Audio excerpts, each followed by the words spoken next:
ஆண்டாள் திருவடிகளே சரணம். நமஸ்காரம். இரண்டாம் பாசுரம். நாட்காலே நீராடு. கோபாலனை பாடணும், நாமசங்கீர்த்தனம் பண்ணணும்னா நம்ம சரீரம் ஒத்துழைக்கணும், சோம்பல் இல்லாமல் இருக்கணும். அதுக்கு என்ன பண்ணணும்? நாட்காலே நீராடணும். கோபாலன் நீராடுவானோ? இவன் குளிக்கவே மாட்டான், தானும் குளிக்க மாட்டான், தன்னோட ஃப்ரெண்ட்ஸையும் குளிக்காதடா அப்படின்னு சொல்லிடுவான். இந்த ஃப்ரெண்டோட அம்மா அடி யசோதே அப்படின்னு சொல்லிட்டு யசோதை கிட்ட வந்து புகார் பண்ணுறான். அடி யசோதை தான் கோகுலத்திலேயே சுப்பிரபாதமா.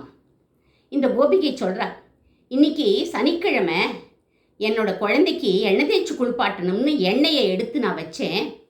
உன்னோட கோபாலன் வந்தான், என்ன பண்ணான் தெரியுமா?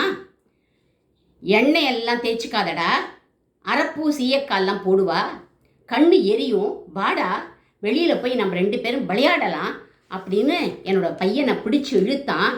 நான் வரல, போடா, எங்கள் அம்மா உன்னோட சேரக்கூடாதுன்னு சொல்லியிருக்கா அப்படின்னு சொல்லிட்டு அந்த குழந்தை ஒத்தர் பிடிச்சு இழுக்கிற போது கால் தடுக்கி எண்ணெய் குடம் உருண்டு ஓடுறது.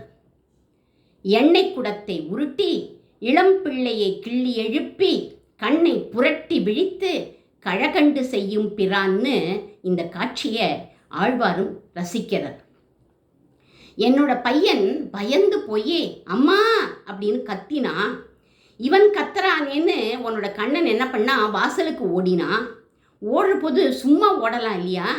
தூளியில் என்னோட சின்ன குழந்தை தூங்கின்னு இருந்தது, வெடுக்குன்னு அதை கிள்ளி எழுப்பிட்டு ஓடினான். குழந்தை என்ன பண்ணிட்டு வீல் வீல் வீல்னு கத்த ஆரம்பிச்சுடுத்தோம். குழந்தை கத்துறதேன்னு நான் ஓடி வந்தேன், எண்ணெய் கொட்டினதை நான் பார்க்கல, கால் வழிக்கு கீழே விழுந்தேன். விழற போது அம்மான்னு நானும் கத்தின்ண்டே கீழே விழுந்தேன். உள்ள தூங்கின்னு இருந்த இந்த குழந்தையோட அப்பா, என்னடா இது குடும்பமே கத்துறதே அப்படின்னு எழுந்து அவர் ஓடி வந்தார். எண்ணெயில் வழுக்கி என் மேலே ஐயோன்னு கத்திண்டு அவரும் விழுந்தார். இந்த மாதிரி உன் பிள்ளை கண்ணன் இன்னைக்கு அமர்க்களம் பண்ணிட்டான் அப்படின்னு புகார் பண்ணா இந்த கோபிகை. கோபர்களே டெய்லி குளிக்க மாட்டார், ஒரு நாள் விட்டு ஒரு நாள் தலை இருக்க உடம்பு குளிப்பாளாம். அதுவும் கோபாலன் குளிக்கவே வரமாட்டான்னு ரசிக்கிறா கோதை. ஒரு கோபி குட்டிக்கு பூச்சூட்டி விட்டதை சொல்கிறா இந்த பாசுரத்தில். விரத காலத்தில் மையிட்டு எழுதோம், மலரிட்டு நாம் முடியோம்னு இருந்தார்கள் கோபிகைகள்லாம். ஆனால் கண்ணன் பூச்சூட்டி விட்டால் நாங்கள் தலையை காமிப்போம் அப்படின்னு சொல்கிறார்கள். கோபி குட்டிகளோட ராசம் ஆடுற போது கண்ணன் திடீர்னு மறைஞ்சு போயிட்டான். எல்லாரும் தேடிண்டு கிருஷ்ணன் எங்கே இருக்கான்னு தேடிண்டு போயிட்டே இருக்கா. போகிற போது அவள்லாம் சும்மா போகலை, கோபிகா கீதத்தை பாடிண்டே போகிறா. ஜெயதி தேதிகம் கிருஷ்ண ஜன்மனா பிரஜ ஸ்ரயத் யந்திரா கிருஷ்ண சஸ்வதத்ரஹி அப்படின்னு பாடிண்டே போகிறார்கள். கிருஷ்ணன் மறைஞ்ச போது ஒரு கோபிகையை தூக்கிண்டு போய் அவளுக்கு புஷ்பத்தை பறித்து தலையில் சூட்டி விட்டுருக்கான். அந்த புஷ்பமெல்லாம் பாறையில் சிந்தி கிடக்கிறத எல்லாரும் பார்த்தா.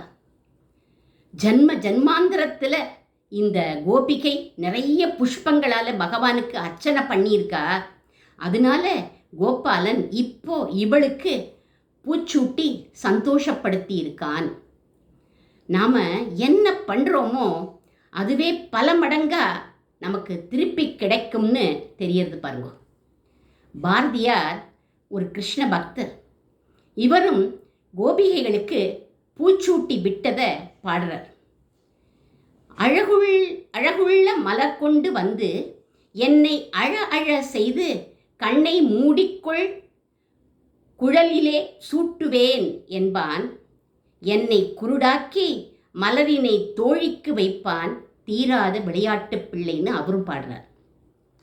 நீராட்டத்தையும் பூச்சூட்டின சேஷிதங்களையும் ரசிக்கிறார் நம் கோதை இந்த 2வது பாசுரத்தில். ஆண்டாள் திருவடிகளே சரணம்.